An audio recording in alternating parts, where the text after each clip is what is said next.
Hello mga langga! Welcome back to our channel. So ngayon po ay mag-long drive tayo dahil napakaganda ngayon ang view.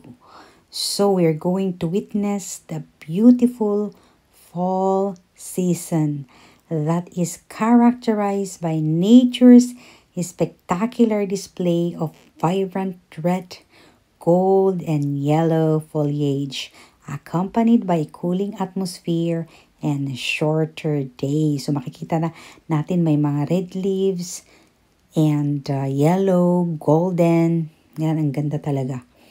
Talagang very vibrant ang kulay pag nagta-drive kapag ka fall season. Kaya ito ang pinaka paborito namin nilang na season para mag-long drive. Ayan, ang ganda. So, medyo malayo-layo na to sa Toronto. So, it will be 4 hours from Toronto. So, join us together mga langga and we will show you kung saan kami pupunta. It will be in the eastern side of Ontario. After 4 hours driving, ayan, hindi ko alam kung paano basahin yung place na to, pero Madawaska Valley. So, mag-stop over muna kami para magpahinga yung sasakyan at of course yung driver. Kaya mag-filming muna tayo dito. Ang ganda dito. It's a public boat launching area. May mga babae doon na nagmamaritesan. Ang ganda dito, oh. Grabe.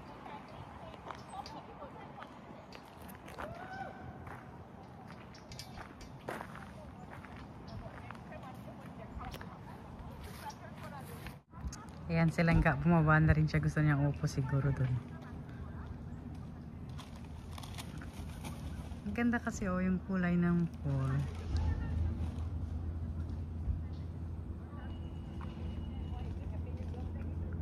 Tapos ito yung view mo. Ganda talaga. Welcome to Killaloe, the birthplace of beaver tail. So kailangan nating i-try kasi dito nag-originate yan.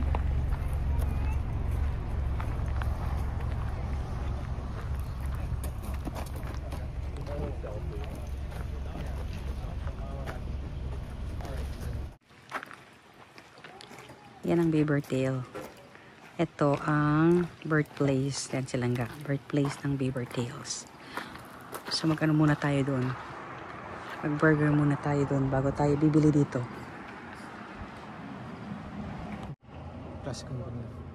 Ano? Ayan na yung beaver tail niya. Strawberry cheese pala. Welcome mga langga dito sa Lake Point Cottage Resort on Golden Lake. So, dito kami mag-i-stay for the long weekend. Welcome to Killaloe, the eastern part of Ontario. So, after 4 hours drive, nakarating na kami dito sa area. So, ayan ang aming cottage. Ayan. Ayan. Tapos, kararating pa lang namin, nag-limit na silangga.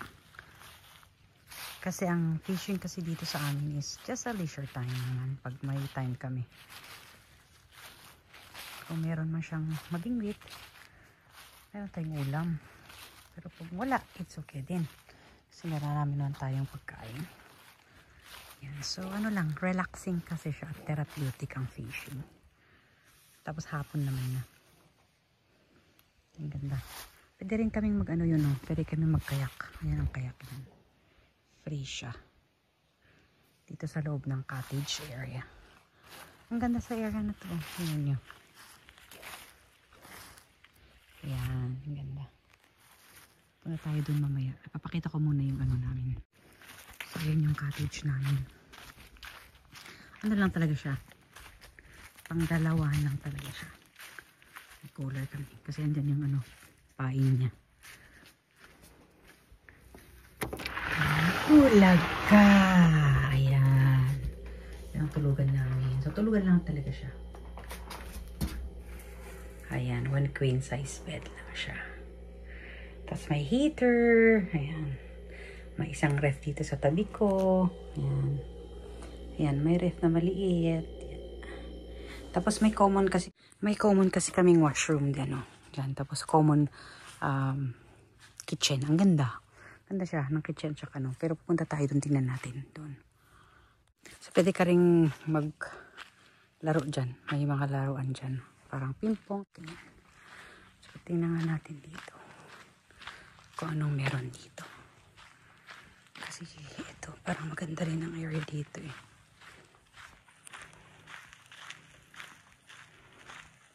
May dalawang upuan din doon.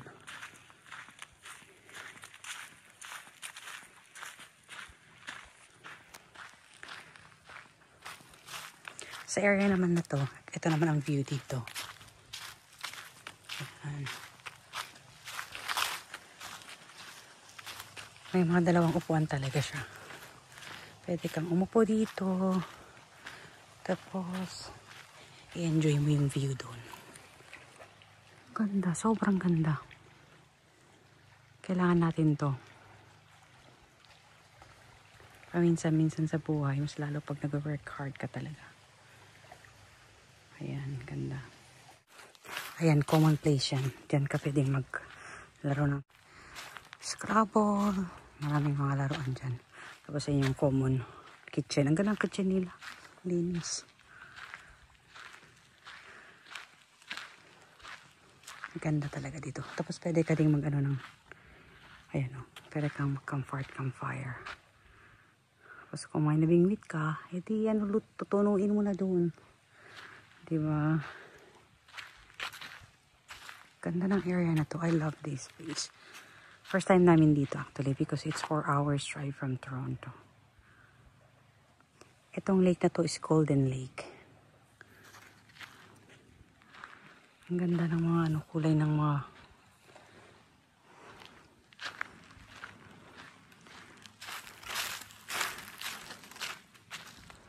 pero syempre bukas lalabas tayo bukas. Ito lang ang tutulugan namin.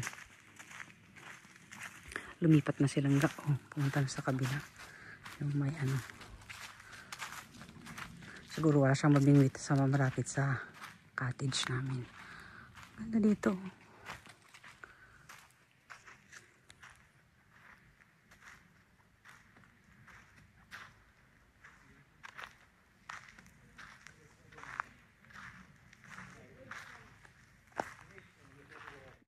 So ayan silang lumipat ng area niyang pag-revisingan.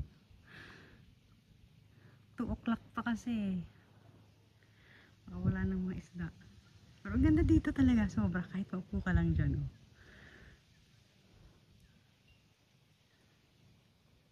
Ayan. Ang ganda. Ganda ang kulay ng kasi kahoy-kahoy yan.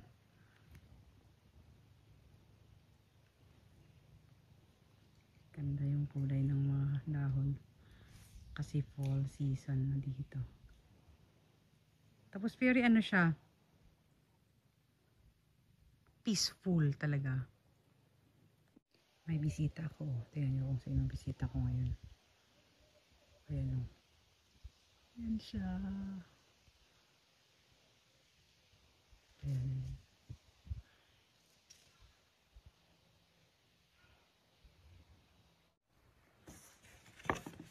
Habang namiminggit si Langga, ayan, kakain tayo ng mangga na may may alamang.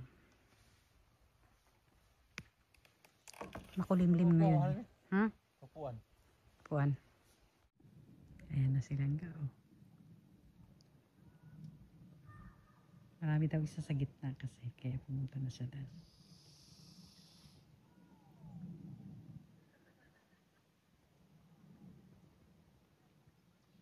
Basta nag-e-enjoy, okay lang.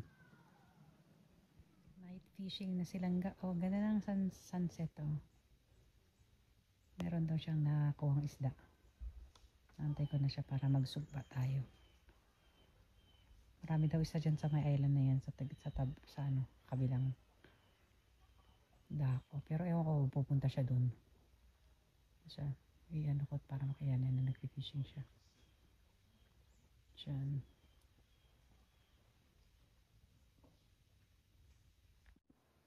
Ang ganda ng Ako hindi ko na makikita si Langga. Ay, grabe ang ganda dito. Ayan na si Langga, lumayo na siya talaga.